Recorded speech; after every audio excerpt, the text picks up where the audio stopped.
لیکن اس آیت 60 کو تفہیم القرآن میں نکال کے دیکھیے، پہلا جملہ یہی ہے کہ رویا سے مراد معراج کا واقعہ۔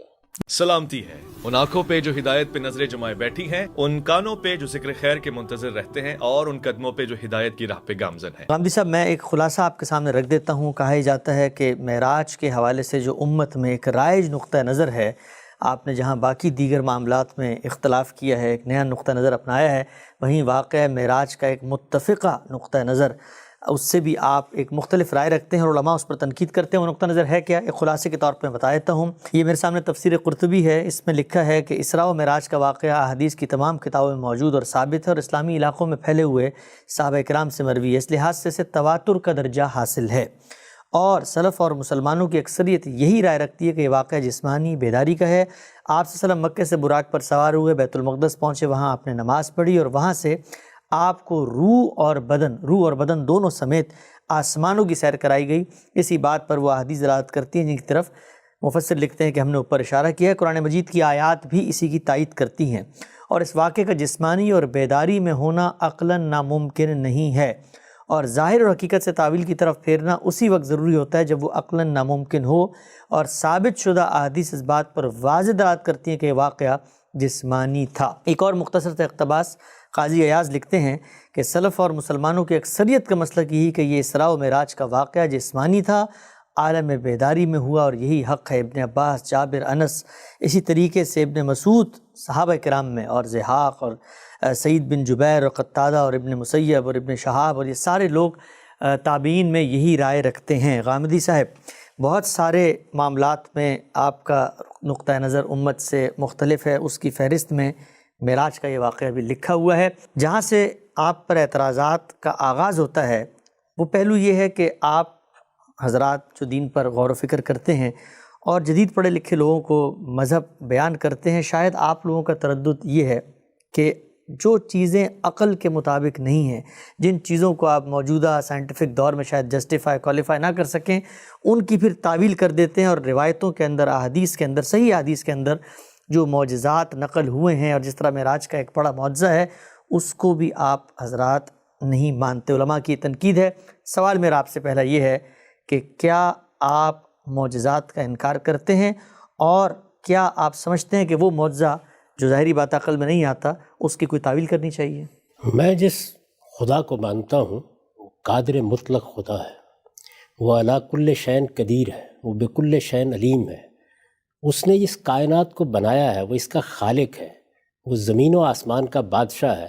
میں اس کے بارے میں یہ سوء ظن کیسے رکھ سکتا ہوں کہ وہ فلاں بات نہیں کر سکتا؟ اس نے یہ دنیا بنا دی، یہ پورا عالم بنا دیا، اس نے مجھے وجود بخشا، اس کے لیے کیا ناممکن ہے؟ اس میں عقلی استحالے کا کیا سوال؟ پروردگار عالم جب چاہے اپنے بندے کو اٹھا کے لے جائے، جس وقت چاہے اٹھا کر لے جائے۔ مجھے اگر یہ بتایا جائے کہ رسالت مآب صلی اللہ علیہ وسلم یا رسالت مآب صلی اللہ علیہ وسلم سے پہلے حضرت مسیح یا ان سے پہلے موسیٰ علیہ السلام یا ابراہیم علیہ السلام کو 10-20 سال کے لیے اللہ تعالیٰ آسمان پر لے گئے تھے، میں کیوں اعتراض کروں گا اس پر؟ اس میں عقلی لحاظ سے کیا اشکال ہے؟ مدرسہ فرائی کی چیزیں آپ نے پڑھی ہیں، تدبر و قرآن کا آپ نے مطالعہ کیا ہوگا، امام فرائی کی چیزیں بھی آپ نے دیکھی ہوں گی، میری تفسیر البیان بھی دیکھی ہوگی، اس میں کس معجزے کا انکار کیا گیا ہے؟ یعنی سیدنا موسیٰ علیہ السلام کے معجزات، عصا کا سانپ بن جانا، ید بیضا، مسیح علیہ السلام کے معجزات، مردوں کو زندہ کر دینا، بن باپ پیدا ہونا، گہوارے میں کلام کرنا، یہ سب باتیں ہم مانتے ہیں، ان کو بیان کرتے ہیں، ان کے دلائل دیتے ہیں، ان پر لوگوں کو قائل کرتے ہیں۔ اس وجہ سے یہ مقدمہ بالکل بے بنیاد مقدمہ ہے۔ ہمارا مسئلہ صرف یہ ہوتا ہے کہ ہمارے سامنے اگر کوئی بات اللہ کی نسبت سے یا اللہ کے رسول کی نسبت سے آئی ہے تو اس میں ادنا درجے کا کسی انسان کا کوئی فکر شامل نہیں ہونا چاہیے۔ یعنی یہ بات واضح ہونی چاہیے کہ اللہ تعالیٰ نے کس بات کو کس طرح پیش کیا ہے، معجزے کے طور پر پیش کیا ہے، واقعے کے طور پر پیش کیا ہے، اپنی کسی آیت اور نشانی کے طور پر پیش کیا ہے، اس کی تحقیق ہونی چاہیے۔ یہ تحقیق ہم ضرور کرتے ہیں، لیکن یہ کہ یہ کہاں سے تاثر ہو گیا، میں نے ان معجزات پر لکھا ہے، استاذ امام نے ان معجزات پر لکھا ہے، اس سے پہلے امام فرائی نے ان معجزات پر لکھا ہے۔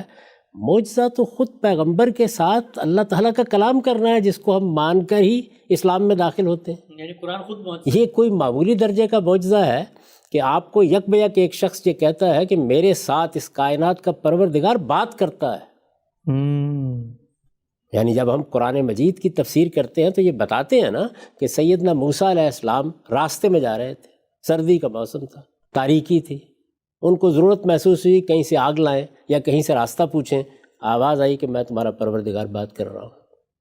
تو یہ آواز کیا معجزہ نہیں ہے؟ اس موقع پر جو کچھ ان سے کہا گیا کیا وہ معجزہ نہیں ہے؟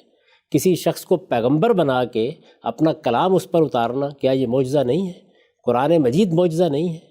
اور اسی طرح میں پہلے عرض کر چکا کہ سیدنا موسیٰ کے، اسی طرح سیدنا مسیح علیہ السلام کے جتنے معجزات قرآن مجید میں بیان ہوئے ان سب کو ہم نے ہمیشہ واضح کیا ہے اور یہ بتایا ہے کہ اس میں کوئی عقلی استحالہ نہیں ہے. عقلی استحالہ تو اس میں ہے کہ کوئی شخص یہ کہے کہ اللہ تعالیٰ ایسا نہیں کر سکتا. اچھا، یعنی جب آپ اللہ تعالیٰ کو قادر مطلق مانتے ہیں اور یہ مانتے ہیں کہ وہ اس کائنات کا بادشاہ ہے اور یہ سب کچھ اسی نے خلق کیا ہے، تو اس کے بارے میں یہ ماننے میں کیا معنی ہے کہ وہ فلاں وقت میں سورج کو 2 ٹکڑے کر دے، چاند کو ریزہ ریزہ کر دے، ایک نئی دنیا چشم زدن میں بنا کر کھڑی کر دے. یہ بالکل درست ہے کہ اس نے کچھ قوانین بنائے ہیں، ان قوانین کے مطابق یہ دنیا چل رہی ہے اور اس طرح کے معاملات روز روز نہیں ہوتے، یہ درست ہے.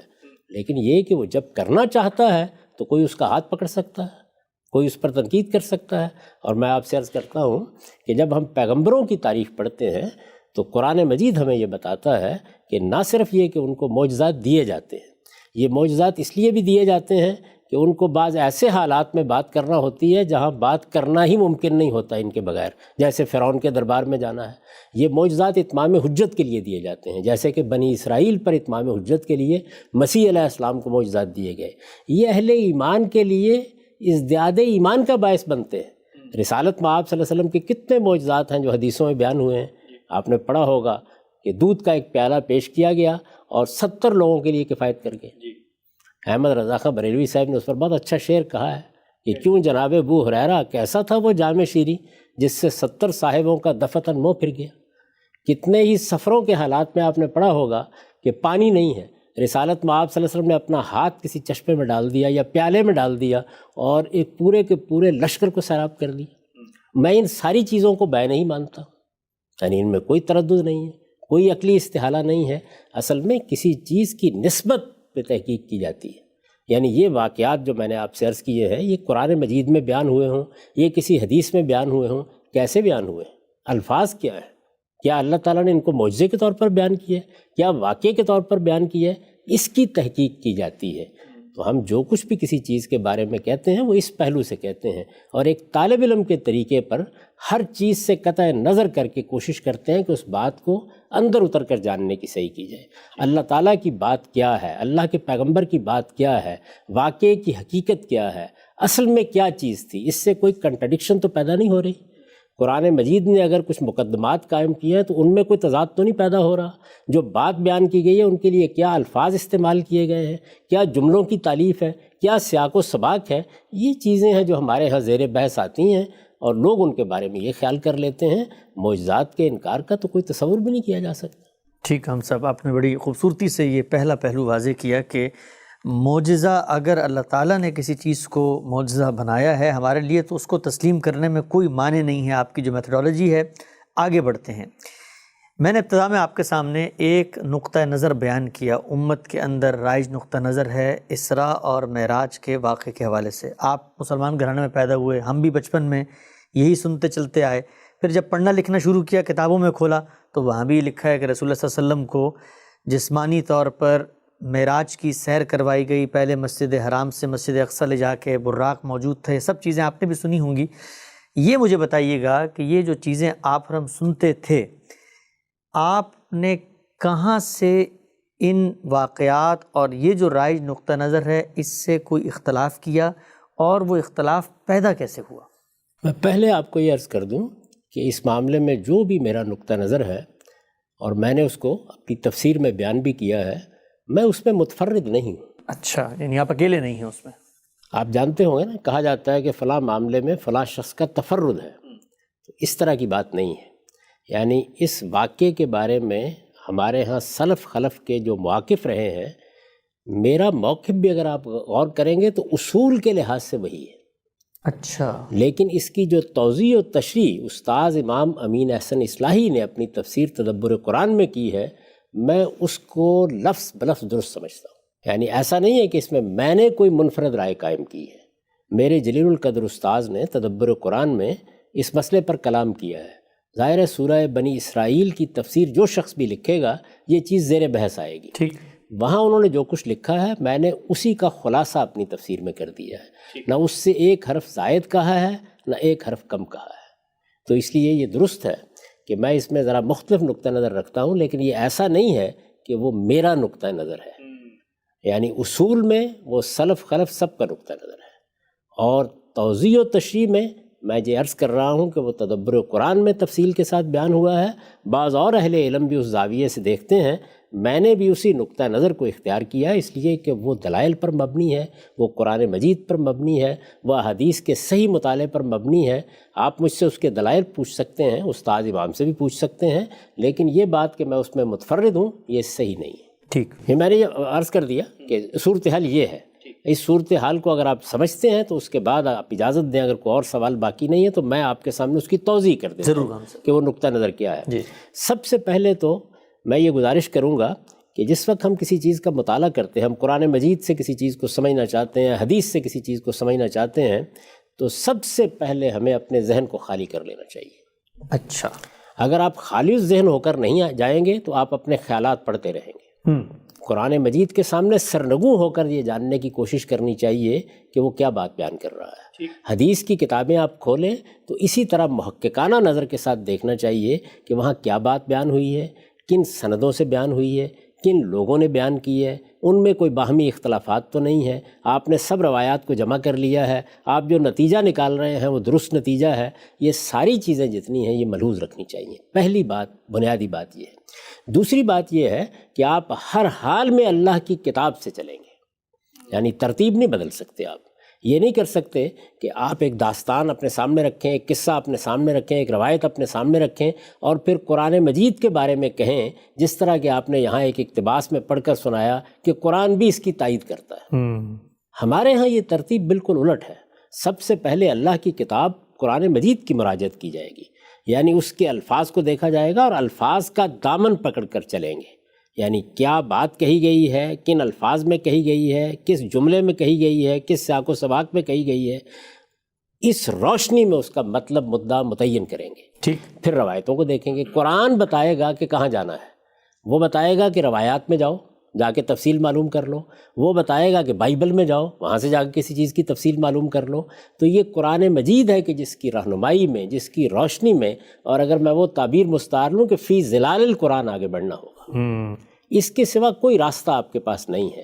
تو اس روشنی میں اگر آپ آگے بڑھیں گے تو بے شمار چیزیں بالکل متعین ہو کر سامنے آ جائیں گی۔ اچھا، میں یہاں یہ بات عرض کر دوں کہ میں جب ان تمام چیزوں کو دیکھتا ہوں، یعنی قرآن مجید میں یہ باتیں کہاں کہاں بیان ہوئی ہیں جس کو آپ اسراء اور معراج کے عنوان سے تعبیر کرتے ہیں، حدیثوں میں یہ باتیں کہاں بیان ہوئی ہیں، تو ان سب کو دیکھنے کے بعد میں اس نتیجے پر پہنچتا ہوں کہ یہ در حقیقت رسالت مآب صلی اللہ علیہ وسلم کے ساتھ وہی معاملہ ہے جو بہت سے پیغمبروں کے ساتھ ہوتا رہا ہے کہ انہیں غیر معمولی مشاہدات کرائے جاتے ہیں۔ اچھا، کیوں کرائے جاتے ہیں؟ اس لیے کرائے جاتے ہیں کہ ان کا اذعان اور یقین اس بات پر ہو جس کی دعوت وہ لوگوں کو دے رہے ہیں۔ ایک پیغمبر کی حیثیت محض ایک فلسفی کی نہیں ہوتی، ایک حکیم کی نہیں ہوتی۔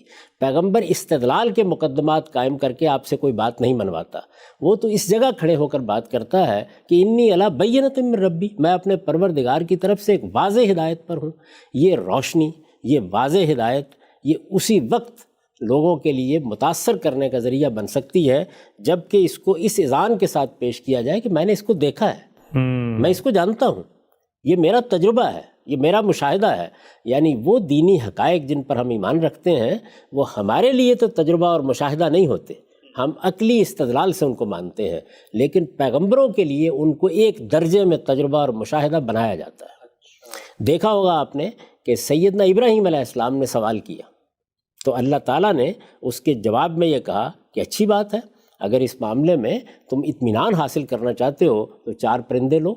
اب وہ ایک واقعہ ہے نا، یعنی ایک مشاہدہ کرایا جائے گا، میں اس کی تفصیلات میں اس وقت نہیں جا رہا۔ اس طرح کے بہت سے معاملات آپ کو دوسرے نبیوں کے بارے میں بھی قرآن مجید میں لکھے ہوئے ملیں گے، بائبل میں لکھے ہوئے ملیں گے۔ سیدنا موسیٰ علیہ السلام کا واقعہ جس میں ان کے سامنے اس عالم کے بعض راز کھول دیے گئے، جس کو آپ واقعہ خضر کہتے ہیں، وہ بھی ظاہر ہے اسی نوعیت کا ایک مشاہدہ ہے۔ رسالت میں آپ صلی اللہ علیہ وسلم کو بھی اس طرح کے مشاہدات کرائے گئے۔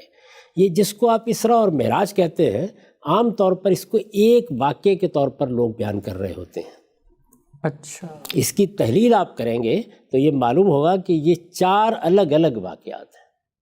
اچھا، یعنی رسالت میں آپ صلی اللہ علیہ وسلم کو بہت سے مشاہدات کرائے گئے۔ یہ معلوم ہے آپ کو، بڑی مشہور روایت ہے کہ نماز کے دوران میں آپ آگے بڑھے، جیسے کہ کوئی چیز لے رہے ہیں، لوگوں نے پوچھا تو فرمایا کہ مجھے جنت کا مشاہدہ کرایا گیا، میں اس کا خوشہ لے لینے کو تھا۔ اس طرح کی اور بہت سی چیزیں آپ کو حدیث میں ملیں گی۔ تو یہ 4 الگ الگ واقعات ہیں۔ میں آپ کو ابھی بتاؤں گا کہ یہ کیسے الگ الگ واقعات ہیں جن کو جمع کر کے لوگوں نے اسراء اور معراج کا پورا قصہ تصنیف کیا ہے۔ اچھا، یعنی 4 قرآن مجید اور احادیث ان کو اسی طرح الگ الگ طریقے سے بیان کرتی ہیں۔ تو ان میں سے ایک ایک کو پہلے آپ لے لیجئے۔ پہلا واقعہ کیا ہے؟ پہلا واقعہ وہ ہے جو سورہ بنی اسرائیل میں بیان ہوا ہے، اور سورہ بنی اسرائیل کی بالکل ابتدا ہی میں بیان ہو گیا ہے۔ میں آپ کے سامنے اپنی تفسیر البیان سے اس کا ترجمہ رکھ دیتا ہوں، آپ پر واضح ہو جائے گا کہ قرآن مجید نے اس کو کس طرح بیان کیا۔ ایک ہی آیت ہے جس میں یہ بیان کیا گیا ہے، اور یہ سورہ بنی اسرائیل کی پہلی آیت ہے۔ اچھا، ارشاد فرمایا ہے، سبحان الذی اسریٰ بعبدہ لیلا من المسجد الحرام الی المسجد الاقصی الذی بارکنا حولہ لنریہ من آیاتنا انہ هو السمیع البصیر۔ ہر عیب سے پاک ہے وہ ذات جو اپنے بندے کو ایک رات مسجد حرام سے اس دور کی مسجد تک لے گئی جس کے ماحول کو ہم نے برکت دی ہے، تاکہ اس کو ہم اپنی کچھ نشانیاں دکھائیں، بے شک وہی سمیع و بصیر ہے۔ ٹھیک، یہ واقعہ ہے، بس ایک اتنا ہی آیت بیان ہے۔ ہوا ہے، اچھا، ایک ہی آیت ہے، اتنا ہی بیان ہوا ہے۔ یعنی یہ واقعہ کہیں تفصیل سے نہیں قرآن مجید نے بیان کیا۔ اس میں کیا کہا گیا ہے کہ ایک رات اللہ تعالیٰ رسالت مآب صلی اللہ علیہ وسلم کو مسجد حرام سے، یعنی وہ مسجد جو سیدنا ابراہیم کی مسجد ہے جس کو آپ بیت اللہ کہتے ہیں، وہاں سے مسجد اقصیٰ لے گئے۔ ٹھیک، پیش نظر کیا تھا؟ پیش نظر یہ تھا کہ اللہ کی کچھ نشانیاں ہیں جو آپ کو وہاں دکھائی جائیں گی۔ ٹھیک، اور یہ کہا گیا ہے کہ ہم نے ایسا کیوں کیا؟ اس لیے کیا کہ انہ هو السمیع البصیر، بے شک وہی سمیع و بصیر ہے۔ میں اس وقت اس کی توضیح نہیں کر رہا، یہ ایک واقعہ ہے اور اتنا ہی قرآن مجید نے بیان کیا ہے۔ یہ آپ دیکھیے کہ اس سے زائد کوئی بات نہیں کہی گئی۔ جو زائد باتیں ہیں وہ آگے چل کے زیر بحث آئیں گی کہ وہ کیا ہیں، کب کہی گئی ہیں، کس طرح کہی گئی ہیں۔ اتنی بات یہاں بیان ہوئی ہے۔ اگر آپ روایتوں میں بھی اس کو دیکھیں تو آپ پر یہ واضح ہو جائے گا کہ اتنا ہی واقعہ ہے جس کو الگ سے بیان کیا جاتا ہے۔ اچھا، اس واقعے میں سوالات بھی پیدا ہو سکتے ہیں، آپ بعض توضیحات بھی طلب کر سکتے ہیں، لیکن ان سے فی الحال صرف نظر کریں۔ ٹھیک، ایک واقعہ ہی ہے۔ یہ ایک واقعہ ہے۔ اب ظاہر ہے کہ اس واقعے کے بارے میں یہ سوال پیدا ہوتا ہے کہ یہ کیا بیداری میں ہوا یا کسی اور حالت میں آپ کو لے جایا گیا؟ یہ سوال پیدا ہوتا ہے۔ جب آپ پڑھتے ہیں تو الفاظ سے اس کا بھی احتمال سامنے آتا ہے کہ یہ بیداری میں ہوا ہو، اور قرآن مجید اور بائبل اور دوسرے صحائف کو جب آپ دیکھتے ہیں تو اس کا بھی احتمال ہوتا ہے کہ یہ کوئی رویا ہو، یہ کوئی روحانی تجربہ ہو۔ 2 احتمالات تھے۔ قرآن مجید قطعی الدلالہ ہے، وہ جب کسی چیز کو بیان کرتا ہے اور بیان کر کے لوگوں تک اس کا ابلاغ کرنا چاہتا ہے تو کوئی ابہام باقی نہیں رہنے دیتا۔ چنانچہ ہم یہ دیکھتے ہیں کہ اسی سورہ بنی اسرائیل کی آیت 60 میں آگے جا کر یہ بالکل واضح کر دیا ہے کہ یہ ایک رویا تھا، یعنی خواب تھا۔ میں اس پر بعد میں بات کروں گا ٹھیک، کہ رویا کا مطلب کیا ہے، رویا سے کیا مراد ہے، یہ سب آگے جا کے زیر بحث آئے گا۔ پہلے یہ اصولی بات سمجھ لیجئے کہ اس میں میرے کوئی رائے قائم کرنے، آپ کے کوئی رائے قائم کرنے کا کوئی سوال ہی باقی نہیں رہے گا۔ قرآن نے واضح بتا دیا۔ قرآن مجید نے بالکل واضح طور پر بتا دیا ہے۔ یہ استاد امام کی تفسیر تدبر قرآن ہے۔ تدبر قرآن میں اسی سورہ بنی اسرائیل میں یہ چیز زیر بحث آئی ہے۔ اب یہ سن لیجئے کہ وہ کیا کہتے ہیں اس کے بارے میں۔ وہ یہ کہتے ہیں کہ رہا یہ سوال کہ یہ جو کچھ آپ کو دکھایا گیا، یعنی کیا؟ یہ کہ مسجد حرام سے مسجد اقصیٰ تک رات میں آپ کو لے جایا گیا تاکہ اللہ کی بہت سی نشانیاں آپ کے سامنے واضح کی جائیں۔ ٹھیک، رہا یہ سوال کہ یہ جو کچھ آپ کو دکھایا گیا رویا میں دکھایا گیا یا بیداری میں، تو اس سوال کا جواب اسی سورہ میں آگے قرآن نے خود دے دیا، اچھا، یعنی قرآن نے خود دے دیا ہے۔ اور میں نے عرض کیا یہ کون سی آیت ہے؟ اسی سورہ بنی اسرائیل کی آیت 60۔ آیت 60۔ وہ آیت کیا ہے؟ وَمَا جَعَلْنَا الرُّؤْيَا الَّتِي أَرَيْنَاكَ إِلَّا فِتْنَةً لِلنَّاسِ، اور ہم نے اس رویا کو جو ہم نے تمہیں دکھائی لوگوں کے لیے فتنہ بنا دی۔ ٹھیک، یہ رویا وہی رویا ہے جس کا ذکر اوپر ہو چکا، جس کی وضاحت میں اس سے پہلے کر چکا ہوں۔ اس کو خود قرآن نے رویا قرار دیا۔ رویا پر ہم بعد میں بات کریں گے کہ اس کی نوعیت کیا ہوتی ہے۔ خود قرآن نے رویا قرار دیا ہے۔ آپ یہ سوال کر سکتے ہیں کہ کیا استاذ امام نے اس آیت سے استشہاد کیا ہے؟ میں یہ عرض کرتا ہوں کہ اس امت کے تمام جلیل القدر مفسرین یہی بات کہتے ہیں کہ یہ رویا تھا۔ یہ رویا تھا۔ اچھا، جلیل القدر مفسرین یہی بات کہتے ہیں کہ یہ قرآن مجید میں جو واقعہ بیان ہوا ہے سورہ بنی اسرائیل کی آیت 60 میں اسی کا ذکر ہے، یعنی اسی کو ریفر کر رہی ہے آیت 60 جو پہلی آیت میں واقعہ بیان ہوا ہے۔ اس لیے کہ عربیت میں اس کے سوا کوئی گنجائش نہیں ہے۔ وہ کیسے جی؟ اس لیے کہ جب آپ ایک واقعہ بیان کرتے ہیں اور پھر الف لام کے ساتھ کسی چیز کو اس طرح لاتے ہیں تو اس میں کوئی دوسری رائے ہو نہیں سکتی۔ میں وہ بھی آپ کے سامنے پیش کر دیتا ہوں۔ یہ دیکھیے، یہ ابن کثیر ہے۔ جی، آپ جانتے ہیں کہ ابن کثیر معصور تفسیر نقل کرتے ہیں، یعنی صحابہ کی تفسیریں، تابعین کی تفسیریں، ان سے پہلے کے جو علماء ہیں ان کی تفسیریں، اجماعی رائے سے کبھی انحراف نہیں کرتے، اور عام طور پر روایتی طبقے میں اس کو مستند ترین تفسیر مانا جاتا ہے۔ ایسے ہی ہے۔ ابن کثیر نے ابن جریر کا خلاصہ کیا۔ ابن جریر میں وہ سب اقوال جمع کر دیے گئے ہیں جو اس زمانے تک صحابہ کے، تابعین کے، تبع تابعین کے یا دوسرے اہل علم کے ان کو ملے ہیں۔ یہ بار بار اس کا حوالہ دیتے ہیں، اس لیے کہ وہ پہلا مجموعہ ہے۔ اس آیت پر تبصرہ کرتے ہوئے دیکھیے یہ کیا کہہ رہے ہیں۔ یہ کہہ رہے ہیں کہ یہ جو آیت 60 جس کے الفاظ یہ ہیں کہ وما جعلنا الرؤیا التی ارینک، یہ جو ہم نے رویا تمہیں دکھائی ہے، اوپر پہلے وہ رویا بیان ہو گیا ہے، اس کے بعد اللہ تعالیٰ نے فرمایا کہ یہ رویا جو ہم نے تمہیں دکھائی ہے۔ اب یہ اس کے اوپر بات کر رہے ہیں کہ بعض لوگوں نے اس رویا کی کچھ اور تفسیر کرنے کی کوشش کی، اچھا، لیکن ابن جریر نے ان کو قبول نہیں کیا۔ یہاں سے بات شروع کر رہے ہیں۔ ان کے الفاظ سن لیجئے، کہتے ہیں وَلِحَاظِ اختار ابن جریر ان المراد بذالک لیلۃ الاسراء، یعنی یہ دلائل ہیں جن کی وجہ سے ابن جریر نے یہی بات اختیار کی ہے کہ اس سے مراد، یعنی اس الرویا سے مراد لیلۃ الاسراء ہے، وہی رات میں مسجد حرام سے مسجد اقصیٰ تک لے جانے کا واقعہ جو پہلی آیت میں بیان ہوا۔ پہلی آیت میں بیان ہوا ہے۔ اس کے بعد دیکھیے کیا کہتے ہیں کہ کیوں کالا لاجماع الحجہ من اہل التاویل علی ذالک اے فی الرؤیا، اس لیے کہ جتنے بھی بڑے بڑے مفسرین ہیں ان میں سے جن کو حجت کی حیثیت حاصل ہے، ہم کہتے ہیں نا غزالی کو حجت الاسلام، یعنی بڑے بڑے جتنے مفسرین ہیں، اکابر مفسرین جن کو حجت کی حیثیت حاصل ہے، وہ سب یہی رائے رکھتے ہیں۔ ٹھیک، تو اب میں نے آپ سے عرض کیا تھا نا کہ سلف و خلف میں جلیل القدر محققین کا یہی نقطہ نظر ہے۔ ٹھیک، وہ نقطہ نظر کیا ہے؟ وہ یہ ہے کہ سورہ بنی اسرائیل کی ابتدا میں جو واقعہ بیان ہوا ہے اسی واقعے کو قرآن مجید نے اس سورہ کی آیت 60 میں رویا کہا ہے۔ ٹھیک، اس لیے اس میں تو کوئی اختلاف ہے ہی نہیں، قابل ذکر اختلاف نہیں ہے۔ میں نے عرض کیا کچھ لوگوں نے اختلاف کیا ہے لیکن کوئی قابل ذکر اختلاف نہیں ہے۔ جلیل القدر مفسرین محققین یہی مانتے ہیں کہ واقعہ سورہ بنی اسرائیل کی ابتدا میں بیان کیا گیا ہے، اس کی حقیقت کی طرف آیت 60 میں اشارہ کیا گیا ہے، اور صریح لفظوں میں یہ بیان کر دیا گیا ہے کہ یہ رویا تھا۔ یہ پہلا مشاہدہ ہے جو سورہ بنی اسرائیل میں بیان ہوا ہے، اور یہ رویا تھا۔ ٹھیک ہے۔ آپ جانتے ہیں کہ مولانا سید ابواللہ صاحب مودودی روایتی نقطہ نظری کے قائل ہیں۔ جو نقطہ نظر آپ نے بیان کیا ہے قرطبی کے حوالے سے، قاضی ایاز کے حوالے سے، اسی طرح قدیم مفسرین کے حوالے سے، وہی ان کا نقطہ نظر ہے۔ لیکن اس آیت 60 کو تفہیم القرآن میں نکال کے دیکھیے، پہلا جملہ یہی ہے کہ رویا سے مراد معراج کا واقعہ ہے، جو پہلی آیت میں بیان جو پہلی آیت میں بیان ہو گیا ہے۔ تو اس لیے یہ کہ پہلی آیت میں کیا واقعہ بیان ہوا ہے، اس کا ترجمہ میں نے جو آپ کو پڑھ کر سنایا وہ وہی ترجمہ ہے جو اس امت میں ہمیشہ اکابر مفسرین کرتے رہے۔ میں پھر عرض کر دوں کہ یہ معاملہ نہیں ہے کہ اگر اکابر مفسرین نہ کرتے تو اختلاف نہیں ہو سکتا تھا، میں حقیقت کی طرف توجہ دلا رہا ہوں، وہی ترجمہ، اس میں کوئی اختلاف نہیں ہے۔ دوسری بات یہ کہ آیت 60 میں، یعنی اسی سورہ بنی اسرائیل کی آیت 60 میں جس کو رویا کہا گیا ہے وہ یہی واقعہ ہے، ٹھیک، اس پر سب کا اتفاق ہے۔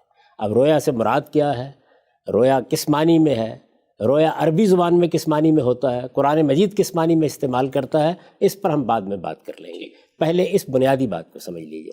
میں نے یہ بھی عرض کر دیا کہ یہی نقطہ نظر ہے جو استاذ امام نے اختیار کیا، تفسیر تدبر قرآن میں اس کی وضاحت کی، بہت تفصیل کے ساتھ اس پر لکھا، میں نے اسی کا خلاصہ کیا ہے، میں اس معاملے میں متفرد نہیں۔ یہ پہلا واقعہ ہے، اور پھر عرض کر دوں کہ اتنا ہی بیان ہوا ہے، یعنی قرآن مجید میں اس سے زائد کوئی تفصیلات نہیں ہیں۔ حدیث میں بھی اگر آپ غور کر کے دیکھیں گے، جیسے کہ بعد میں بحث میں واضح ہو جائے گا، اس سے زائد کوئی تفصیلات نہیں ہیں، اتنا ہی واقعہ ہے۔ دوسرے واقعے کی طرف آئیے، وہ بھی قرآن میں بیان ہوا ہے، اور وہ سورہ نجم میں ہے، دوسرا اور تیسرا واقعہ۔ یہ دونوں واقعات سورہ نجم میں کس سلسلے میں زیر بحث آئے ہیں وہ خود سورہ کا سیاق بتا دیتا ہے۔ یعنی موضوع یہ ہے کہ لوگ یہ خیال کرتے ہیں کہ رسالت مآب صلی اللہ علیہ وسلم نے یہ کیا دعویٰ کر ڈالا ہے کہ جبریل میرے پاس آئے ہیں اور وہی مجھ پر کی گئی ہے اور مجھے پیغمبر بنایا گیا ہے، یہ کیا بات ہے؟ قرآن مجید اس کا جواب دے رہا ہے، اور یہ کہتا ہے کہ وَالنَّجْمِ إِذَا هَوَىٰ مَا ضَلَّ صَاحِبُكُمْ وَمَا غَوَىٰ وَمَا يَنطِقُ عَنِ الْهَوَىٰ إِنْ هُوَ إِلَّا وَحْيٌ يُوحَىٰ عَلَّمَهُ شَدِيدُ الْقُوَىٰ ذُو مِرَّةٍ فَاسْتَوَىٰ وَهُوَ بِالْأُفُقِ الْأَعْلَىٰ ثُمَّ دَنَا فَتَدَلَّىٰ فَكَانَ قَابَ قَوْسَيْنِ أَوْ أَدْنَىٰ فَأَوْحَىٰ إِلَىٰ عَبْدِهِ مَا أَوْحَىٰ مَا كَذَبَ الْفُؤَادُ مَا رَأَىٰ أَفَتُمَارُونَهُ عَلَىٰ مَا يَرَىٰ۔ تارے گواہی دیتے ہیں جب وہ گرتے ہیں کہ تمہارا رفیق نہ بھٹکا ہے نہ بہکا ہے، یعنی رسالت مآب صلی اللہ علیہ وسلم کے بارے میں وضاحت فرمائی ہے، وہ اپنی خواہش سے نہیں بولتا۔ یہ قرآن تو ایک وحی ہے جو اسے کی جاتی ہے، اس کو ایک زبردست قوتوں والے نے تعلیم دی ہے، یعنی جبریل امین نے اس کو ایک زبردست قوتوں والے نے تعلیم دی ہے، جو بڑا صاحب کردار، بڑا صاحب حکمت ہے، چنانچہ وہ نمودار ہوا۔ ابھی دیکھیے یہ مشاہدہ ہے، یہ تیسرا مشاہدہ ہے، معاف کیجیے گا دوسرا مشاہدہ ہے۔ چنانچہ وہ نمودار ہوا اس طرح کہ وہ آسمان کے اونچے کنارے پر تھا، یعنی جبریل کی ملاقات ہو رہی ہے، وہ اس طرح کہ وہ آسمان کے اونچے کنارے پر تھا، پھر قریب ہوا اور جھک پڑا، یہاں تک کہ 2 کمانوں کے برابر یا اس سے کچھ کم فاصلہ رہ گیا۔ پھر اللہ نے وحی کی اپنے بندے کی طرف، جو وحی کی، جو کچھ اس نے دیکھا وہ دل کا وہم نہ تھا۔ اب کیا تم اس چیز پر اس سے جھگڑتے ہو جو وہ آنکھوں سے دیکھ رہا ہے؟ یعنی قرآن مجید نے یہ بھی بیان کر دیا کہ یہ مشاہدہ کیسے ہوا، یہ انہی آنکھوں سے ہوا۔ وہاں کیا کہا ہے، وہ ایک رویا تھا، یہاں کیا فرمایا ہے، وہ ان آنکھوں سے دیکھ رہا تھا، اور زمین پہ دیکھ رہا تھا، اسی لیے اور زمین پر کھڑے ہوئے دیکھ رہا تھا۔ افق سے نمودار ہوئے جبریل امین، یہ بتایا گیا کتنے قریب آ گئے، اس کی پوری تصویر کھینچ دی گئی ہے۔ تو یہ دوسرا مشاہدہ ہے۔ اس کے بعد تیسرا دیکھیے، وَلَقَدْ رَآهُ نَزْلَةً أُخْرَىٰ عِندَ سِدْرَةِ الْمُنتَهَىٰ عِندَهَا جَنَّةُ الْمَأْوَىٰ إِذْ يَغْشَى السِّدْرَةَ مَا يَغْشَىٰ مَا زَاغَ الْبَصَرُ وَمَا طَغَىٰ لَقَدْ رَأَىٰ مِنْ آيَاتِ رَبِّهِ الْكُبْرَىٰ۔ اور اس نے ایک مرتبہ پھر یعنی ایک مشاہدہ، اب یہ دوسرا، اس سورہ میں دوسرا، اور اگر ہم اس مشاہدے کو بھی شامل کر لیں جو سورہ بنی اسرائیل میں زیر بحث آ چکا ہے تو تیسرا۔ اور اس نے ایک مرتبہ پھر اسے سدرۃ المنتہا کے پاس اترتے دیکھا ہے جس کے پاس ہی جنت الماوا ہے۔ جب سدرہ پر چھا رہا تھا جو کچھ کے چھا رہا تھا، اس کی نگاہ نہ بہکی نہ بے قابو ہوئی، اس نے اپنے پروردگار کی بڑی بڑی نشانیاں دیکھی ہیں۔ اب یہاں بھی دیکھیے، اس کی نگاہ نہ بہکی نہ بے قابو ہوئی، اس کا مطلب مشاہدہ، یعنی یہ واضح کر دیا کہ یہ انہی آنکھوں کا مشاہدہ تھا، اسی زمین پر ہوا ہے، جبریل امین کا مشاہدہ ہے۔ اور رسالت مآب صلی اللہ علیہ وسلم کو اس طرح سے اللہ کی آیات بھی دکھائی گئیں اور وحی بھی کی گئی۔ یہ 3 مشاہدات ہیں، یعنی 2 سورہ نجم میں بیان ہوئے ہیں، اور ایک میں عرض کر چکا کہ اس سے پہلے اسراء اور جو معراج جس کو کہا جاتا ہے سورہ بنی اسرائیل میں بیان کیا گیا ہے۔ ٹھیک، 3 ہو گئے جی۔ اب چوتھے مشاہدے کو آپ سنیے جی، اور یہ دیکھیے کہ اس میں کیا بات بیان کی گئی ہے۔ چوتھا مشاہدہ ہے کہ جو بخاری میں ایک روایت میں بیان کیا گیا ہے۔ بخاری کی یہ روایت میں آپ کے سامنے پڑھتا ہوں اس کو غور کے ساتھ سنیے جی اور میں ان لوگوں سے بھی کہوں گا کہ جو اس پروگرام کو دیکھیں گے کہ وہ بھی اس کو غور کے ساتھ سنیں. اس میں وہ چوتھا مشاہدہ کیسے بیان کیا گیا ہے. یہ ایک لمبی روایت ہے اور یہ انس بن مالک سے، رسالت مآب صلی اللہ علیہ وسلم کے جلیل القدر صحابی ہیں، آپ کے ساتھ ایک خصوصی تعلق رکھتے ہیں. انہوں نے یہ واقعہ بیان کیا ہے. کیا کہتے ہیں؟ لیلۃ اسریٰ برسول اللہ صلی اللہ علیہ وسلم من مسجد الکعبہ، یعنی جب کعبے کی مسجد سے یا مسجد حرام سے رسالت مآب صلی اللہ علیہ وسلم کو لے جایا گیا. یہ دیکھیے یہاں پر بھی لفظ کیا ہے؟ اسریٰ، یہ وہی لفظ ہے، اسریٰ بعبدہ لیلا من المسجد الحرام، سیم ورب ہے، وہی لفظ استعمال کیا گیا ہے. وہ رات جس میں رسالت مآب صلی اللہ علیہ وسلم کو مسجد کعبہ سے لے جایا گیا، انہو جاؤ ثلاثۃ نفر قبل ان یوحی الیہ، یہ کہتے ہیں کہ اس کی ابتدا رسالت مآب صلی اللہ علیہ وسلم کی طرف جب وحی کی گئی اس سے بھی پہلے ہو گئی تھی. اچھا، یہ بہت دلچسپ بات ہے، اس پر بعد میں ہم تفصیلی گفتگو کریں گے. وہ یہ کہتے ہیں کہ انہو جاؤ ثلاثۃ نفر قبل ان یوحی الیہ، یعنی رسالت مآب صلی اللہ علیہ وسلم کی طرف وحی سے پہلے ایسا ہوا کہ 3 لوگ آپ کے پاس آئے. کس وقت آئے؟ وہ ہوا نائم فی المسجد الحرام، رسول اللہ صلی اللہ علیہ وسلم مسجد حرام میں سوئے ہوئے تھے. اچھا، قال اولہم ایہم ہوا، ان میں سے ایک نے کہا وہ کون سے ہیں؟ فقال اوسطہم ہوا خیرہم، درمیان والے نے یہ کہا کہ جو سب سے بہتر ہیں. فقال آخرہم خذوا خیرہم، دوسرے نے یہ کہا کہ جو سب سے بہتر ہیں بس انہیں لے جائیے. فکانت تلک اللیلہ، بس اس رات میں اتنی ہی بات ہوئی، اس سے زیادہ کچھ نہیں ہوا.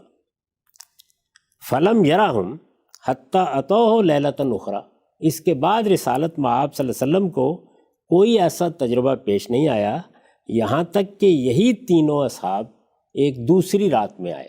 اور کیا صورتحال تھی؟ فیما یرا قلبہ، ایک ایسی صورتحال میں جس میں دل دیکھ رہا تھا، وہ تنام عینہ، لیکن آنکھیں سو رہی تھی.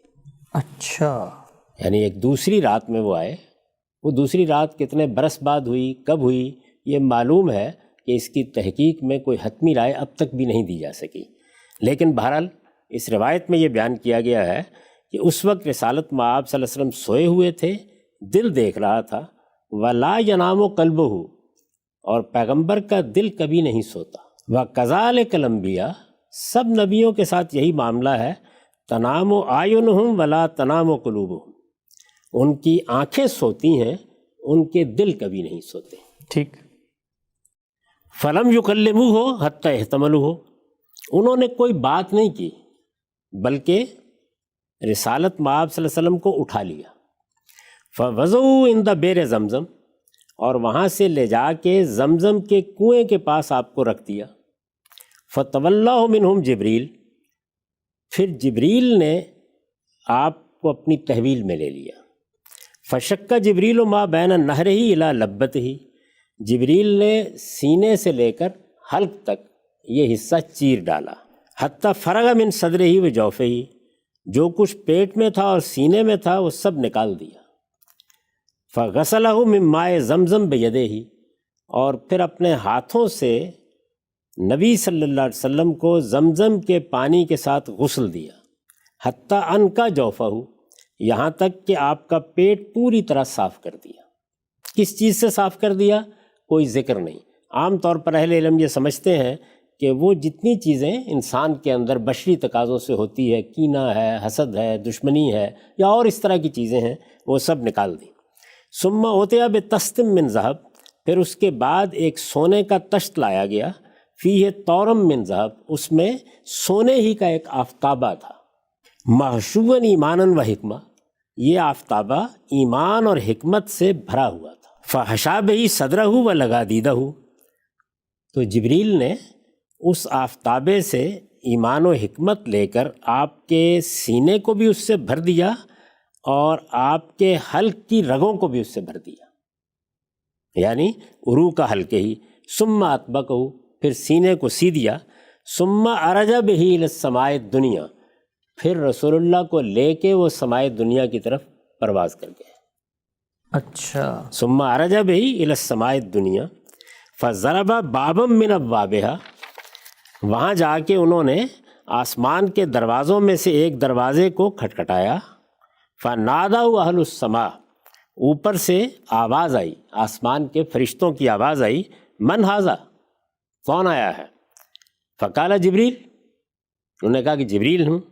جیسے ہم لوگ کہیں جاتے ہیں دروازہ کھٹکھٹاتے ہیں تو کہتے ہیں نا کہ فلاں ہے، من ھذا، فقال جبریل، انہوں نے جواب دیا جبریل، قالوا ومن معک، آپ کے ساتھ کون ہے؟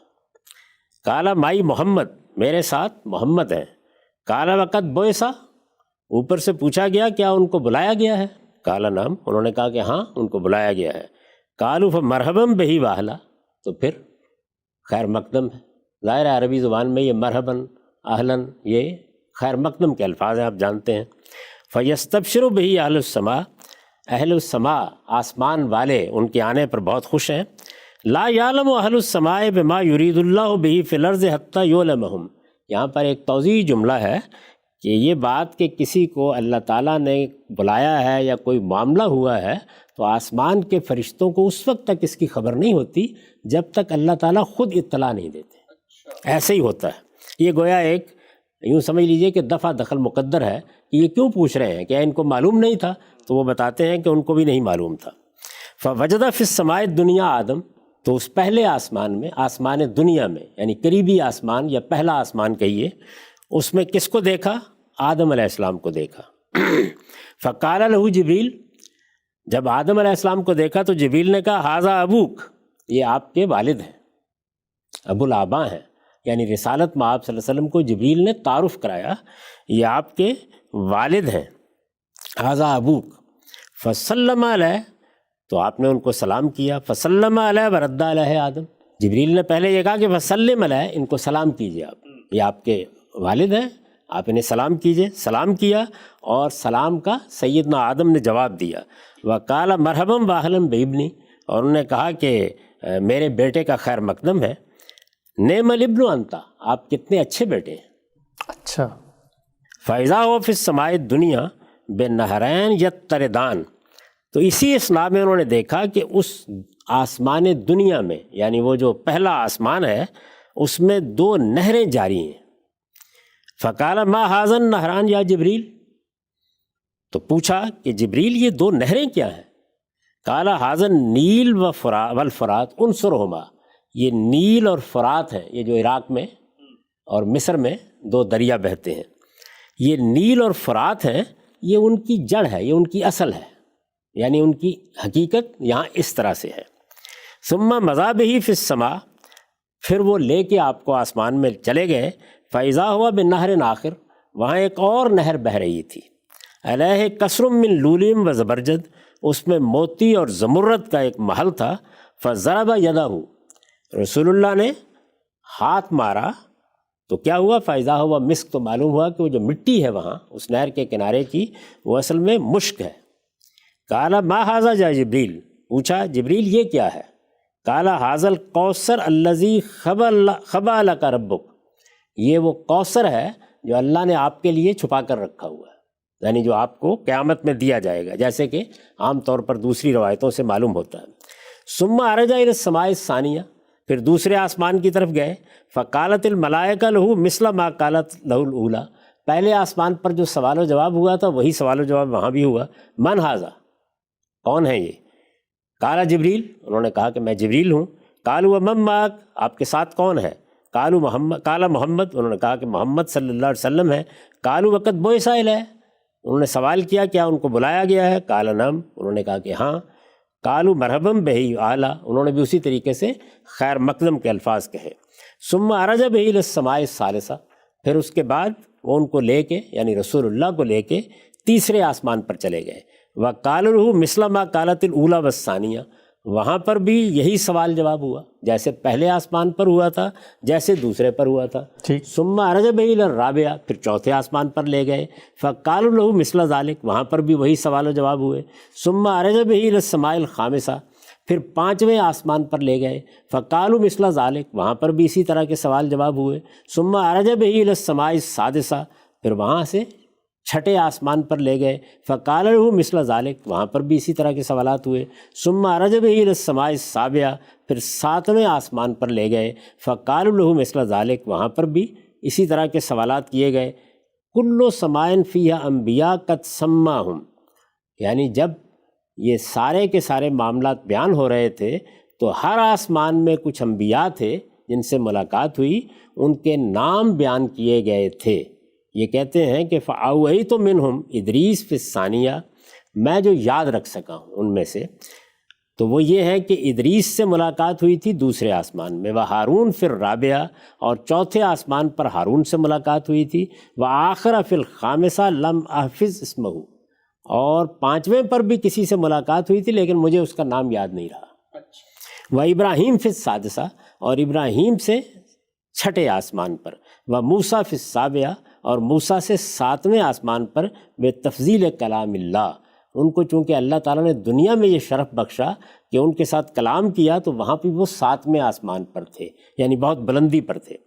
فقال موسیٰ، جب انہوں نے دیکھا کہ یہ محمد ہیں اور جبریل ان کو لے کے آئے ہیں تو موسیٰ نے کہا ربی لم اظن یرفع علیہ احد، پروردگار میرا تو یہ گمان نہیں تھا کہ مجھ سے بھی کوئی اوپر جائے گا۔ ثم علا بہی، لیکن جبریل بہرحال اوپر لے گئے، فوق ذالک بما لا یعلمہ الا اللہ، ان بلندیوں پر جن کو اللہ کے سوا کوئی نہیں جانتا، حتیٰ جاء سدرۃ المنتہا، یہاں تک کہ سدرۃ المنتہا پر پہنچ گئے، وَدَنَا الْجَبَّارُ رَبُّ الْعِزَّةِ فَتَدَلَّى حَتَّى كَانَ مِنْهُ قَابَ قَوْسَيْنِ أَوْ أَدْنَىٰ، وہاں پر ذات خداوندی کا نزول ہوا، یعنی نیچے آئے اللہ تعالیٰ، نیچے آئے یعنی اس کی کیفیت کی تھی وہ نہیں بیان کی گئی، لیکن اس طرح کہ گویا 2 کمان یا اس سے کم کا فاصلہ رہ گیا۔ فَأَوْحَى اللَّهُ فِيمَا أَوْحَىٰ إِلَيْهِ، اس موقع پر اللہ نے جو وحی کرنا تھی وہ کی، 50 صلاۃ علی امتک کل یوم واللیلہ، اس میں 50 نمازیں فرض کی گئیں تمہاری امت پر جو دن رات میں پڑھنی ہے۔ اچھا، ثم ہبطا، پھر نیچے آ گئے، حتیٰ بلغ موسیٰ، یہاں تک کہ موسیٰ علیہ السلام کے پاس پہنچے، یعنی 7ویں آسمان پر موسیٰ علیہ السلام تھے، ان کے پاس سے گزرتے ہوئے اوپر گئے، بارگاہ خداوندی میں حاضری ہوئی، حاضری میں بہت قرب حاصل ہوا، اس کے بعد واپسی ہوئی تو یہ 50 نمازیں لے کے آ گئے۔ اب جب نیچے آئے، ثم ہبط حتیٰ بلغ موسیٰ، نیچے آئے یہاں تک کہ موسیٰ کے پاس پہنچ گئے، فاحتبسہ موسیٰ، تو انہوں نے روک لیا، فقال یا محمد ماذا عہد الیک ربک، انہوں نے کہا کہ محمد اللہ تعالیٰ نے کیا ذمہ داری ڈالی ہے آپ پر، یعنی آپ گئے تھے تو کیا چیز لے کے آئے ہیں؟ قال عہد الیہ 50 صلاۃ کل یوم ولیلہ، کہ ہر دن رات میں یہ 24 گھنٹوں میں 50 نمازیں ہیں جو ہم پر فرض کر دی گئی ہیں۔ قال ان امتک لا تستطیع ذلک، انہوں نے فرمایا کہ تمہاری امت یہ نہیں پڑھ سکے گی، یہ اس کے بس کی چیز نہیں ہوگی، فرج لوٹ جاؤ، فَلْيُخَفِّفْ، کہ تمہارا پروردگار اس میں تمہارے لیے اور تمہاری امت کے لیے تخفیف کر دے۔ فَالْتَفَتَ النَّبِيُّ إِلَىٰ جبریل، رسول اللہ صلی اللہ علیہ وسلم نے جبریل کی طرف دیکھا، كَأَنَّهُ يَسْتَشِيرُهُ فِي ذَلِكَ، گویا کہ اس معاملے میں مشورہ کرنا چاہتے ہیں کہ کیا مجھے جانا چاہیے، دوبارہ پوچھنا چاہیے۔ فَأَشَارَ إِلَيْهِ جبریل أَن نَّعَمْ إِن شِئْتَ، تو جبریل نے اشارہ کیا کہ ٹھیک ہے آپ جائیے اگر آپ کی خواہش ہے تو۔ فَعَلَىٰ بِهِ إِلَى الْجَبَّارِ، تو پھر وہ لے کے اسی جگہ ذات خداوندی کے پاس پہنچ گئے، یعنی بارگاہ میں چلے گئے۔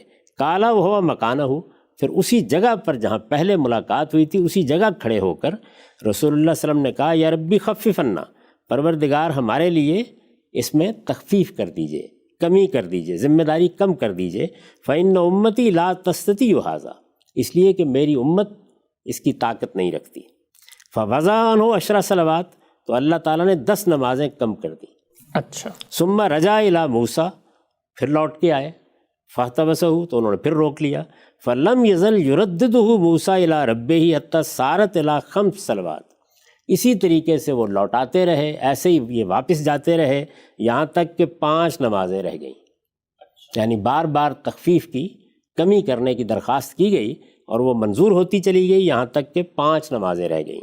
ثم احتبسہ موسیٰ عند ال5، ان 5 نمازوں کو لے کر جب واپس آئے تو اس پر بھی موسیٰ نے روک لیا۔ اچھا، اور انہوں نے روک کر کہا فقال یا محمد واللہ لقد راودت بنی اسرائیل قومی علی ادنی من ھذا، انہوں نے کہا محمد حقیقت یہ ہے، خدا گواہ ہے، میں نے اپنی قوم بنی اسرائیل کو اس سے کم پر راضی کرنا چاہا، اس کی ترغیب دی، لیکن کیا ہوا فضعفوا فترکوہ، لیکن وہ کمزور ثابت ہوئے اور انہوں نے ان کو ترک کر دیا۔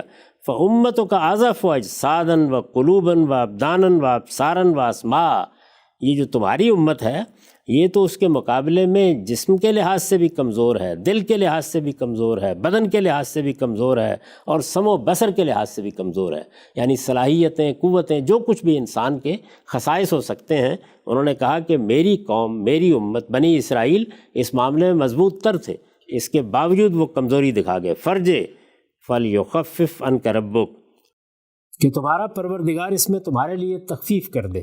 کل ذالک یلتفت النبی الی جبریل، ہر موقع پر جبریل کی طرف رسول اللہ دیکھتے تھے، لیشیر علیہ، کہ وہ مشورہ دیں کہ آپ کو جانا چاہیے یا نہیں جانا چاہیے۔ ولا یکرہ ذالک جبریل، جبریل اسے ناپسند نہیں کرتے تھے، یعنی وہ عام طور پر یہی کہتے تھے کہ آپ چاہتے ہیں تو ضرور چلے جائیں۔ فرفعوا عند الخامسہ، تو وہ 5ویں مرتبہ بھی لے کر چلے گئے۔ فقال یا رب ان امتی ضعفاء، تو رسول اللہ نے جا کر عرض کی کہ پروردگار میری امت کمزور لوگوں کی ہے، اجسادہم و قلوبہم و اسماؤہم و ابدانہم فخفف عنا، یعنی وہی چیزیں، کمزوری کے وہی پہلو جو سیدنا موسیٰ نے بیان کیے تھے وہ آپ نے گنوا دیے، اور پھر درخواست کی فخفف عنا، اس معاملے میں ہم پر کمی کی جائے، تخفیف کی جائے۔ فقال الجبار، ذات خداوندی کی طرف سے فرمایا گیا یا محمد، قال لبیک و صادق، یہ ظاہر ہے کہ حاضر ہوں، میں خدمت میں موجود ہوں۔ قال انہ لا یبدل القول لدی، اللہ تعالیٰ نے فرمایا میرے ہاں بات تبدیل نہیں کی جاتی۔ کما فرضت علیک فی ام الکتاب، جیسے کہ میں ام الکتاب میں، لوح محفوظ میں یہ فرض کر چکا ہوں۔ قال فکل حسنۃ بعشر امثالھا، تمہارے ہاں ہر نیکی پر 10 گنا اجر ملے گا۔ فہی 50 فی ام الکتاب، یہ ام الکتاب میں یا لوح محفوظ میں 50 نمازیں ہی رہیں گی۔ وہ 5 علیک، لیکن تم لوگوں پر یہ 5 نمازیں ہوں گی۔ یہ گویا اس کا جواب بھی دیا گیا اور حکمت بھی واضح کی گئی۔ فرجع الی موسیٰ، اب لوٹ آئے رسالت مآب صلی اللہ علیہ وسلم۔ فقال کیف فعلت، انہوں نے پھر پوچھا کیا ہوا؟ فقال خفف عنا آتانا بکل حسنۃ عشرۃ امثال، خفف عنا، اللہ تعالیٰ نے اس میں تخفیف کر دی۔ کیسے تخفیف کی ہے؟ وہ یہ کہ ہمیں ہر نیکی کے اوپر 10 گنے اجر کا وعدہ کر دیا ہے۔ ٹھیک۔ قال موسیٰ قد واللہ راودت بنی اسرائیل علی ادنی من ذلک فترکوہ، انہوں نے پھر وہی بات کہی کہ بخدا میں نے تو بنی اسرائیل کو اس سے کم پر راضی کرنا چاہا لیکن وہ چھوڑ بیٹھے۔ ارجع الی ربک، آپ لوٹ کر جائیے، دوبارہ گزارش کیجیے، فلیخفف عنک اذن، اپنے پروردگار کی طرف لوٹ کے جائیے کہ وہ اس میں بھی آپ کے لیے تخفیف کر دے۔ قال رسول اللہ صلی اللہ علیہ وسلم، لیکن رسول اللہ صلی اللہ علیہ وسلم نے اس کے جواب میں فرمایا یا موسیٰ قد واللہ استحییت من ربی مما اختلفت الیہ، یہ بار بار جا کر اب تو مجھے شرم آتی ہے اپنے پروردگار سے، میں اب نہیں جاؤں گا۔ قال فاہبط بسم اللہ، اس پر جبریل نے کہا اللہ کے نام سے نیچے جائیے۔ اب ذرا سنیے، قال واستيقظ وهو فی مسجد الحرام، آنکھ کھلی تو آپ مسجد حرام میں تھے، خواب تھا۔ یعنی آپ دیکھیے شروع کہاں سے ہوئی یہ حدیث، یہ میں نے ساری تفصیل آپ کے سامنے رکھ دی ہے، پوری روایت لفظ بلفظ اسی طرح سے امام بخاری نے، رقم ہے 7517، اس میں بیان کی ہے۔ یہ باب ہے، باب و قولہ تعالی وکلم اللہ موسیٰ تکلیما، اور یہ کتاب التوحید میں ہے روایت۔ اس میں یہ سارا واقعہ بیان ہوا ہے، کہاں سے شروع ہوا تھا اس کو پھر سن لیجئے۔ شروع یہاں سے ہوا تھا کہ آپ کا دل جاگ رہا تھا لیکن آنکھیں سوئی ہوئی تھی، اور اللہ کے پیغمبروں کے معاملے میں یہی طریقہ ہوتا ہے کہ تنام اعینہم ولا تنام قلوبہم، یعنی ان کے دل نہیں سوتے، ان کی آنکھیں ہی سوتی ہیں۔ اور خاتمہ کہاں ہوا؟ قال فاہبط بسم اللہ، آپ اللہ کے نام سے اب نیچے جائیے، یعنی سارا سفر مکمل ہو گیا۔ قال واستيقظ وهو فی المسجد الحرام، تو آپ کی آنکھ کھلی، آپ بیدار ہوئے تو مسجد حرام میں تھے۔ ٹھیک، یہ چوتھا اور آخری مشاہدہ ہے، اس کی میں نے آپ کے سامنے لفظ بلفظ تفصیل رکھ دی ہے جیسے کہ روایت میں بیان ہوا ہے، بغیر کسی تبصرے کے۔ اب ہوا کیا ہے؟ ہوا یہ ہے کہ ہمارے ہاں جب راویوں نے ان چیزوں کو بیان کیا ہے تو انہوں نے ان سب واقعات کو ملا دیا. اچھا، یعنی یہ چاروں انڈیپینڈنٹ انڈیویجول ایونٹس مل گئے آپس میں. یعنی آپ نے دیکھا کہ سورہ بنی اسرائیل میں بس اتنا ہی معاملہ بیان ہوا ہے، اس میں کوئی ادنا اشارہ بھی نہیں ہے کہ آگے بھی کچھ ہوا تھا. یہ آسمان پہ لے کر گئے انہیں. یعنی آپ خود دیکھیے کیا الفاظ ہیں، سبحان الذی اسری بعبدہ لیلا من المسجد الحرام الی المسجد الاقصی الذی بارکنا حولہ. بس یہی ہے، یعنی وہ سرزمین جس کو ہم نے برکت دی ہے اس میں جو مسجد ہے وہ دور کی مسجد حرام سے پروردگار وہاں تک رات میں لے گئے اور پھر فرمایا کہ وہاں کچھ آیات کا مشاہدہ مقصود تھا، اس کے سوا کوئی بات بیان نہیں. اس کے بعد وہ 2 مشاہدات تھے، ان میں سے جبریل امین سے ملاقات ہوئی، اسی زمین پر ہوئی، کھلی آنکھوں سے رسالت مآب صلی اللہ علیہ وسلم نے دیکھا. پہلا واقعہ بیان کیا، پھر وَلَقَدْ رَآهُ نَزْلَةً اُخْرَىٰ کہہ کے دوسرا واقعہ بیان کیا. دونوں واقعات خود بتا رہے ہیں کہ وہ کہاں ہوئے، کس صورت میں ہوئے. دونوں میں لفظی طور پر اللہ تعالیٰ نے واضح کر دیا کہ یہ آنکھوں کا مشاہدہ تھا، کوئی تردد نہیں ہوا.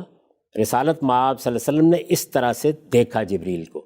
اس میں اب میں آپ سے عرض کر دیتا ہوں ایک ضروری بات، وہ یہ کہ خود رسالت مآب صلی اللہ علیہ وسلم کے فوراً بعد یہ کچھ بحث پیدا ہو گئی تھی کہ کیا یہ سورہ نجم میں جو واقعات بیان ہوئے یہ جبریل کے بارے میں ہیں یا اللہ تعالیٰ سے ملاقات کے بارے میں ہیں. اچھا، اس روایت میں بھی آپ نے دیکھا کہ کم و بیش وہی الفاظ ہیں جو جبریل کے بارے میں ہیں، وہی بارگاہ خداوندی میں حاضری کے موقع پر راوی نے اختیار کیے ہیں. تو بعض لوگوں کو یہ خیال پیدا ہوا کہ وہاں جبریل کا ذکر نہیں ہو رہا، وہ اللہ تعالیٰ کا ذکر ہو رہا ہے. ٹھیک، ظاہر ہے میں اس وقت تفسیر نہیں کر رہا، لوگ چاہیں تو استاد امام کی تفسیر دیکھ لیں، لوگ چاہیں تو مولانا سید ابوالفضل صاحب مودودی کی تفہیم القرآن دیکھ لیں، میری تفسیر البیان دیکھ لیں. ایک ایک لفظ بتا رہا ہے کہ جبریل امین ہیں جن کے ساتھ ملاقات ہوئی. یعنی سورہ نجم میں جو دونوں واقعات ہیں، یہ چوتھا واقعہ زیر بحث نہیں ابھی. یعنی پہلا واقعہ سورہ بنی اسرائیل کا، 2 واقعات سورہ نجم کے، ان میں کس سے ملاقات ہوئی؟ جبریل سے. الفاظ بتا رہے ہیں بالکل ٹھیک، آنکھوں کا مشاہدہ ہے، یعنی وہ کوئی رویا نہیں ہے، آنکھوں کا مشاہدہ ہے. جبریل امین کو کس طرح دیکھا اس کو قرآن مجید نے ایک تصویر کھینچ کے بیان کر دیا ہے، اور یہ بھی واضح کر دیا ہے کہ اسی زمین پر کھڑے کھڑے یہ مشاہدہ ہوا. ٹھیک، تاہم لوگوں میں یہ بحث پیدا ہو گئی. جب یہ بحث پیدا ہوئی تو سیدہ عائشہ کے پاس لوگ گئے، ام المومنین رضی اللہ عنہ، ان کے پاس گئے اور جا کر ان سے یہ پوچھا کہ آپ کیا کہتی ہیں اس معاملے میں. سورہ نجم کے جو 2 ایونٹس ہوئے ان میں رسالت مآب صلی اللہ علیہ وسلم کو جو مشاہدہ کرایا گیا اس پر بعض لوگوں نے یہ ابہام پیدا کر دیا، یہ نقطہ نظر اپنا لیا کہ شاید اللہ تعالیٰ ہی سے، جس طرح یہ چوتھے واقعے میں آپ سو رہے تھے تو اللہ تعالیٰ کے ساتھ مکالمہ ہوا، تو سورہ نجم کی ان دونوں ایونٹس میں کس کا مشاہدہ کرایا گیا، اس کے بارے میں سیدہ عائشہ کی ایک روایت ہے. سیدہ عائشہ کی روایت ہے، یہ مسروق کی روایت ہے، اور اس میں سیدہ سے یہ پوچھا گیا ہے کہ کیا معاملہ ہوا تھا. تو وہ یہ کہتی ہیں کہ اس سے بڑا کوئی جھوٹ نہیں ہو سکتا اللہ پر کہ اس طرح کی بات کہی جائے کہ رسالت مآب صلی اللہ علیہ وسلم نے اللہ تعالیٰ کو دیکھا تھا. وہ یہ کہتی ہیں کہ یہ سورہ نجم میں جو دونوں واقعات بیان ہوئے ہیں، ان دونوں واقعات میں رسول اللہ صلی اللہ علیہ وسلم نے جبریل کو دیکھا تھا. اور کس طرح دیکھا تھا؟ اس طرح دیکھا تھا کہ وہ آسمان سے نیچے آ رہے ہیں، یعنی منحبت من السماء. اور اس میں رسول اللہ کے یہ الفاظ نقل ہوئے ہیں کہ 2 ہی مرتبہ میں نے جبریل کو اپنی آنکھوں سے اس طرح دیکھا ہے کہ وہ اپنی اصل صورت میں تھے. یعنی اس کے سوا جبریل جب ملتے رہے ہیں تو بالعموم اس کا طریقہ یہ رہا ہے کہ وہ انسانی صورت میں آ گئے. فرشتے سیدنا ابراہیم کے پاس بھی انسانی صورت میں آئے، رسالت مآب صلی اللہ علیہ وسلم کے ساتھ بھی جبریل امین کی ملاقات اس صورت میں ہوتی رہی. وحی کا طریقہ تو اختیار کیا ہی جاتا تھا، قرآن بھی لے کر آتے رہے.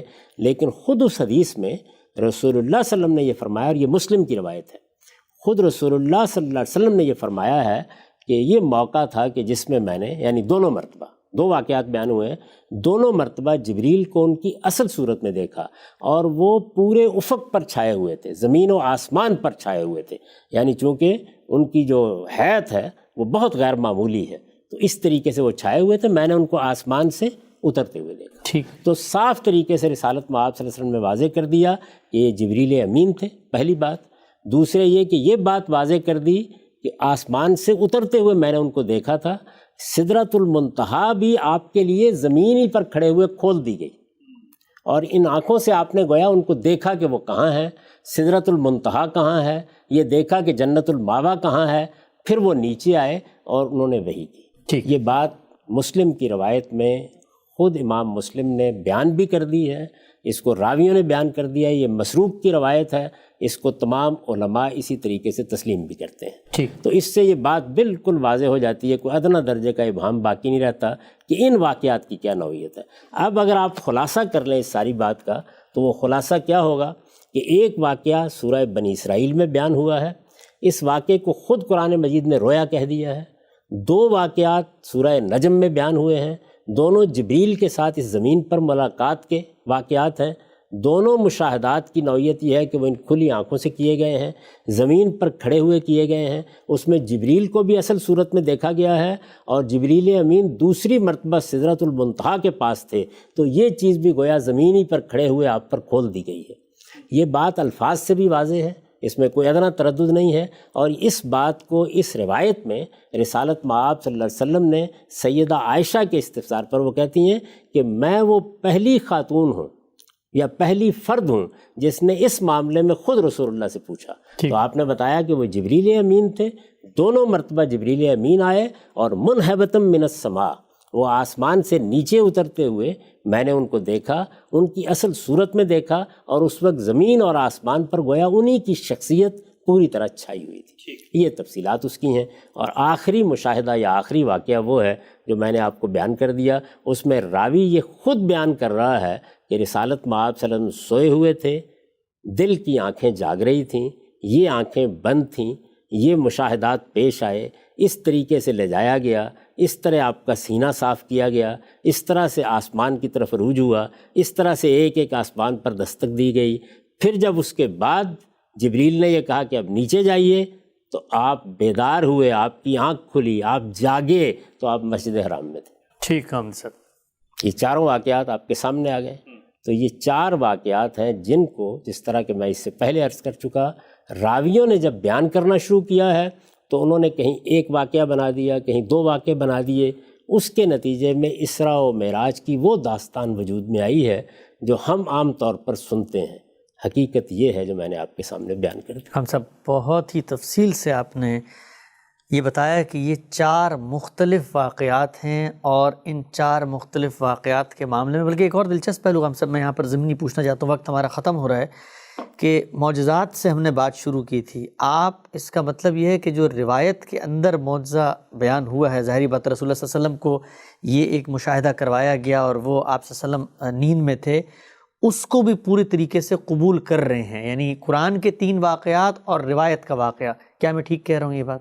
اس میں کوئی تردد نہیں ہے، اس طرح کے مشاہدات اللہ اپنے پیغمبروں کو کراتا رہتا ہے، اس کی مثالیں قرآن مجید میں موجود ہیں۔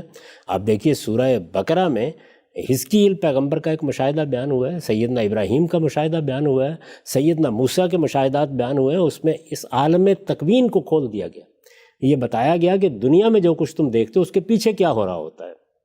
اسی طرح کے مشاہدات رسالت مآب صلی اللہ علیہ وسلم کو بھی ہوئے، اور بھی ہوئے ہوں گے۔ آپ دیکھیے کہ ایک پورا کا پورا رویا کا باب ہوتا ہے حدیث کی کتابوں میں، جس میں رسالت مآب صلی اللہ علیہ وسلم کے رویا بیان کیے جاتے ہیں۔ اگر آپ ان کو جمع کریں تو ہو سکتا ہے 10-20 کے قریب واقعات آپ کو مل جائیں، لیکن یہ 4 بڑے واقعات ہیں جن میں سے 3 قرآن مجید نے بیان کیے ہیں اور ایک اس حدیث میں بیان ہوا ہے۔ اور یہ حدیث کس کی ہے؟ بخاری کی حدیث ہے، انس بن مالک رضی اللہ عنہ کی روایت ہے۔